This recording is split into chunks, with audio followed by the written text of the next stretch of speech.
Hello friends, this is my new channel education point. So इस channel का motive है ज़्यादा से ज़्यादा लोगों को एजुकेटेड कराना, शिक्षित कराना और उनकी एजुकेशनल नीड को फुलफ़िल करना, और उनको जो भी हेल्प चाहिए एजुकेशन से रिलेटेड हमें उन्हें पूरी हेल्प करनी है। सो हम लोग स्टार्ट कर रहे हैं भारत का संविधान, सिद्धांत और व्यवहार, जो 11वीं क्लास की आर्ट्स की बुक है। जो 11 के स्टूडेंट हैं उन्हें पता ही होगा। हम लोग ये बुक स्टार्ट करने जा रहे हैं। ओके, अब हम देख रहे हैं विषय सूची। विषय सूची में 10 पाठ हैं। संविधान क्यों और कैसे, भारतीय संविधान में अधिकार, चुनाव और प्रतिनिधित्व, कार्यपालिका, विधायिका, न्यायपालिका, संघवाद, स्थानीय शासन, संविधान एक जीवंत दस्तावेज, संविधान का राजनीतिक दर्शन। तो हम लोग इसमें ये 10 के 10 पाठ पढ़ेंगे बच्चे। जहाँ आपको हेल्प ज़्यादा लगे या फिर आपको ऐसा लगे ये समझ नहीं आया, आप वीडियो के कमेंट में बोल सकते हैं। मैं आपको वहाँ से दोबारा करा दूंगी, इसमें कोई बड़ी बात नहीं है। Okay, let's start the first chapter, संविधान क्यों और कैसे। Okay, this is our first chapter, संविधान क्यों और कैसे। ये देखिए, इसका परिचय दिया गया है। पहले हम लोग परिचय पढ़ लेते हैं। यह पुस्तक संविधान की कार्यप्रणाली पर लिखी गई है। आगे के अध्यायों में आप संविधान की कार्यप्रणाली के विभिन्न पहलुओं के बारे में पढ़ेंगे। हमारे देश के सरकार की विभिन्न संस्थाओं और उनके आपसी संबंधों के बारे में आपको ज्ञान होगा। लेकिन इसके पहले कि आप चुनाव, सरकार, राष्ट्रपति और प्रधानमंत्री के बारे में पढ़ें, यह समझना जरूरी है कि सरकार के पूरे ढांचे और सरकार की संस्थाओं को नियंत्रित करने वाले सिद्धांतों की उत्पत्ति भारत के संविधान से हुई है। इस अध्याय के अध्ययन से आपको निम्न बातों का ज्ञान होगा। संविधान किसे कहते हैं, संविधान समाज को क्या देता है, संविधान समाज में शक्ति का बंटवारा कैसे करता है, और संविधान कैसे बनाया गया। तो हम लोग इस चैप्टर में बहुत सारी बातें जानेंगे, चाहे वो हमें पता हो या ना पता हो। अब हम उसके बारे में पता लगाएंगे। ओके, सो बेटा आप देख सकते हो, ये हमारा फर्स्ट पॉइंट आ गया। हमें संविधान की आवश्यकता क्यों है या क्या है। ठीक है, संविधान क्या है, इसके कार्य क्या हैं, समाज के लिए उनकी भूमिका क्या है, हमारे जीवन से समाज का क्या संबंध है। इन प्रश्नों के उत्तर उतने कठिन नहीं हैं जितने सोचते हैं। हम जितने सोचेंगे उतना डिफ़िकल्ट कोई क्वेश्चन नहीं होता, चाहे वो मैथ्स हो, साइंस हो, पोल साइंस हो या सोशोलॉजी हो। ठीक है, बस ये होता है कि हम उसे टाइम कितना दे रहे हैं और उस पर कॉन्सेंट्रेट कितना कर रहे हैं। चलिए अब हम थोड़ा आगे बढ़ते हैं। सेकेंड पॉइंट है, संविधान तालमेल बढ़ाता है और भरोसा दिलाता है। आपको भी पता होगी कि हम किसी चीज़ पे ट्रस्ट करते हैं तो वो हमें तालमेल तो हमें उसके साथ बिठाना ही पड़ता है, मगर भरोसा हमें हमारा संविधान ज़रूर दिलाता है। उसके बारे में हम पढ़ेंगे। कल्पना करें, कल्पना का मतलब है कि आप सोचें किसी बात के बारे में। कल्पना करें कि आप एक बड़े समूह के सदस्य हैं। ठीक है, यह भी कल्पना करें कि उस समूह की कुछ विशेषताएं हैं। मसलन उस समूह के सदस्य एक दूसरे से अनेक तरह से भिन्न हैं। उनकी अलग अलग धार्मिक निष्ठाएं हैं। उनमें कुछ हिंदू, कुछ मुसलमान, कुछ ईसाई हैं, और कुछ ऐसे भी हैं जो किसी धर्म को नहीं मानते। वे और आधारों पर भी भिन्न हैं।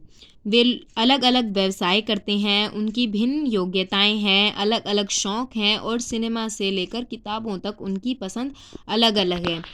उनमें कुछ धनी तो कुछ गरीब हैं, कुछ लोग बूढ़े तो कुछ जवान हैं। कल्पना करें कि ऐसे समूह के सदस्यों में जीवन के विभिन्न पहलुओं को लेकर विवाद है, जैसे किसी व्यक्ति को कितनी संपत्ति रखने की इजाज़त होनी चाहिए, क्या सभी बच्चों को स्कूल भेजना अनिवार्य है, माता पिता को इसका निर्णय लेने देना चाहिए, इस समूह को अपनी सुरक्षा के लिए कितना खर्च करना चाहिए, या इसकी जगह उसे बहुत सारे पार्क बनवाना चाहिए, क्या इस समूह को अपने ही कुछ सदस्यों के विरुद्ध भेदभाव करने देना चाहिए। भिन्न भिन्न लोग इनमें से प्रत्येक प्रश्न का अलग अलग उत्तर देंगे, लेकिन अपनी भिन्नताओं के बावजूद भी इस समूह को एक साथ रहना है। सदस्य अनेक रूपों से एक दूसरे पर आश्रित हैं, उन्हें एक दूसरे के सहयोग की ज़रूरत होती है। इस समूह को शांतिपूर्वक एक साथ रहने के लिए क्या चाहिए, एक दूसरे के सहयोग की ज़रूरत होती है। इस समूह को शांतिपूर्वक एक साथ रहने के लिए क्या चाहिए? लेकिन इस समूह के लोग एक साथ रह सकते हैं यदि वे कुछ बुनियादी नियमों के बारे में सहमत हो जाएं। इस समूह को ऐसे नियम क्यों चाहिए? कल्पना करें कि ऐसे बुनियादी नियमों के अभाव में क्या होगा। प्रत्येक सदस्य अपने को असुरक्षित महसूस करेगा क्योंकि उसे यह मालूम नहीं होगा कि समूह के सदस्य एक दूसरे के साथ कैसा बर्ताव करेंगे और किसका किस चीज़ पर अधिकार है।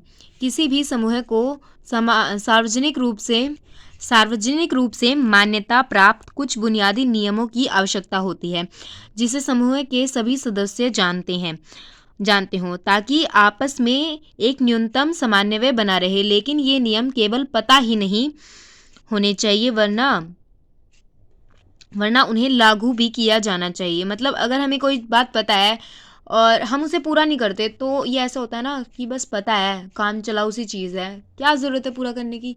मगर जब कोई रूल बन जाता है, कोई कानून बन जाता है, उसके खिलाफ स्ट्रिक्ट रूल बन जाता है तो हमें ये फुलफ़िल करनी पड़ती है चीज़, है ना? समझ आया ना? चलो आगे पढ़ते हैं, ठीक है? यदि नागरिकों को यह विश्वास न हो कि दूसरे नागरिक भी उन नियमों का पालन करेंगे तो उनके पास भी उन नियमों को पालन करने का कोई आधार नहीं होगा। मतलब हम देखते हैं ना कि अगर हमारे साथ वाला बच्चा काम नहीं कर रहा तो हम क्या सोचते हैं कि हम भी नहीं करेंगे, भाई क्या ज़रूरत है ना? बट ऐसा नहीं होता, काम करना चाहिए स्कूल का। अगर टीचर्स आपको इतना टाइम दे रहे हैं आप भी थोड़ा टाइम दीजिए। ओके, चलो कम टू द टॉपिक।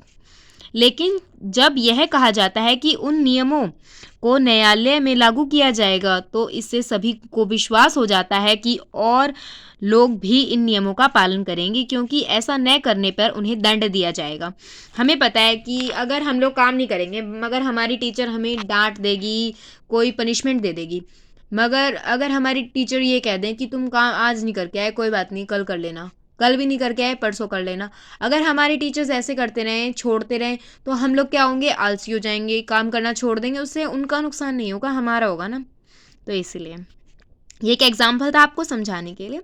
संविधान का पहला काम यह है कि वह बुनियादी नियमों का एक ऐसा समूह उपलब्ध कराए जिससे समाज के सदस्यों के में एक न्यूनतम समन्वय और विश्वास बना रहे। ठीक है, ये क्वेश्चंस हैं कुछ, ये खुद करें आप अपने आप से, खुद सीखें।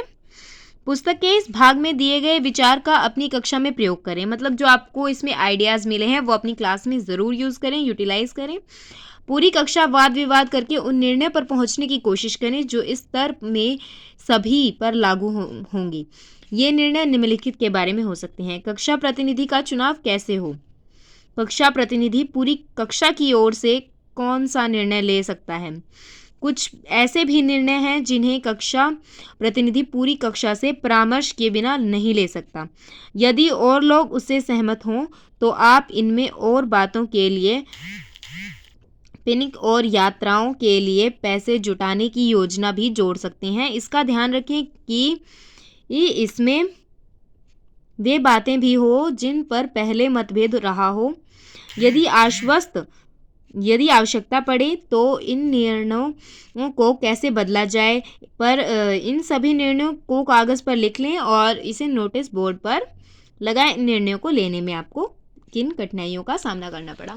सो गाइज देखिए, ये कोई इम्पॉर्टेंट बात नहीं थी कि आपको ये करना है या नहीं करना है। बस इस चैप्टर में आपको ये समझाया जा रहा है, अभी तक तो जो मुझे समझ आया मैं वही आपको बता रही हूँ कि हमें संविधान की नीड क्यों है। संविधान बहुत ज़रूरी है, हम जैसा पढ़ रहे हैं इसमें। अगर हमारे पास कोई रूल एंड रेगुलेशंस नहीं है तो हम कोई भी बात पूरी नहीं करेंगे। हम लोग सिर्फ क्या सोचेंगे, क्या होता है इससे, कुछ भी तो नहीं। ओके, सो होप आपको समझ आया होगा। Thank you for watching. Please like, share and subscribe my YouTube channel और प्लीज़ प्लीज़ प्लीज़ शेयर कीजिए अपने फ्रेंड्स को। Okay, thank you.